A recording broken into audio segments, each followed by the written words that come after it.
Do we have any questions till now? Okay, so I'm going to show you what is important with the local space. It's all about perspective. We have Canadians in the audience here. Go, let's go Canada. So did you guys ever remember this show called The Kids in the Hall? Yeah. Okay, it was really funny. It's about one of the characters is a nerd and he's really frustrated. He's smart, but he feels smarter than his bosses, but sometimes it takes a bit more of a go-getting alpha male type to just get things done. So he'd get really frustrated. He didn't know how to fight, but he had to express it. So we could all do this with our fingers.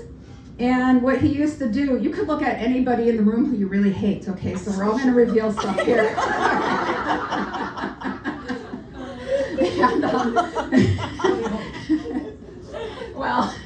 Well, we'll not hate anybody here. This is all about love, right? So just absolute love. Yes. So let's look at anybody around us that is any distance from us, and adjust it to be like, Callum, I'm crushing your head.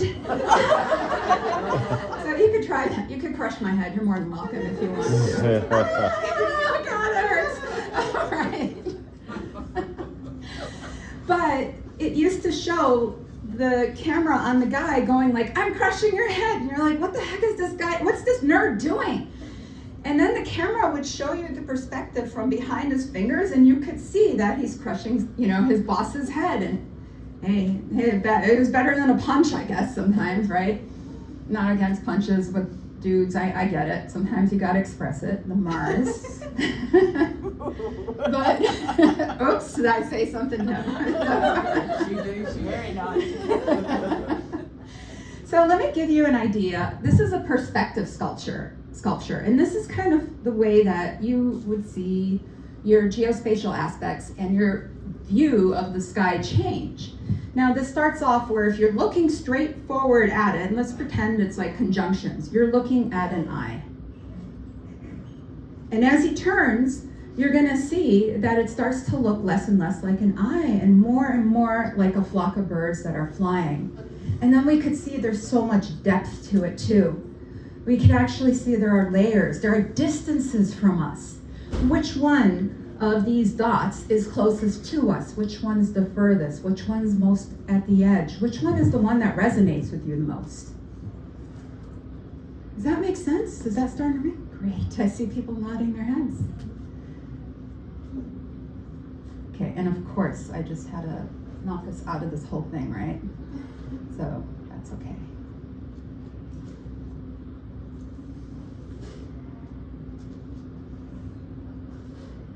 Okay.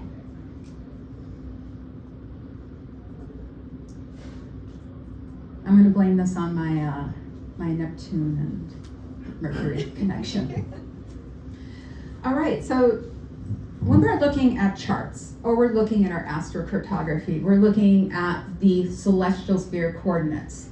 So that is something that, especially with the equatorial coordinates, we start with the Earth, we extend it out into the sky. And with the ecliptic coordinates, it's already out in the sky, and we're kind of bringing it down to Earth. So that's great. We're already coming up with multiple layers. That is the basis when we're looking at the celestial equatorial coordinate system. That is the basis for astrocartography. Planets conjunct the angles. Angles are very important.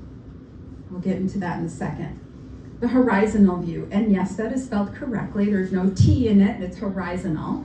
And that is that magical dome above our heads, limited by the horizon. How many of you are actually able to see planets below the horizon? Raise your hands.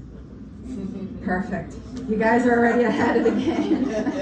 No one raised their hand, which is the right way. So let me give you a little bit of perspective using actual celestial bodies in the sky.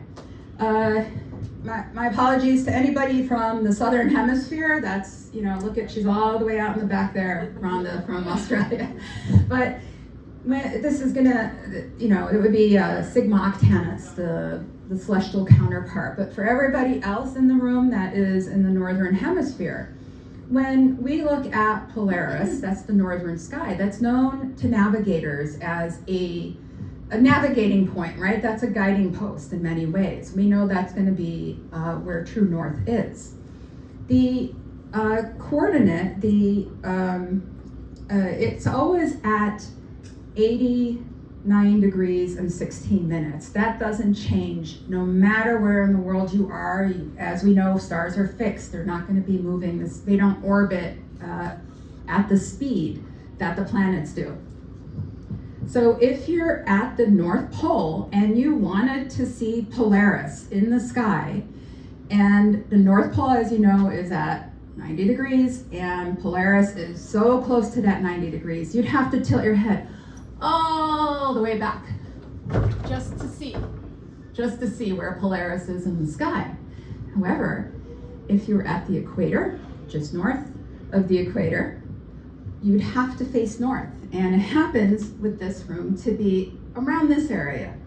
And you wouldn't even have to tilt your head back. You would just look straight and you'd be able to see Polaris right on the horizon.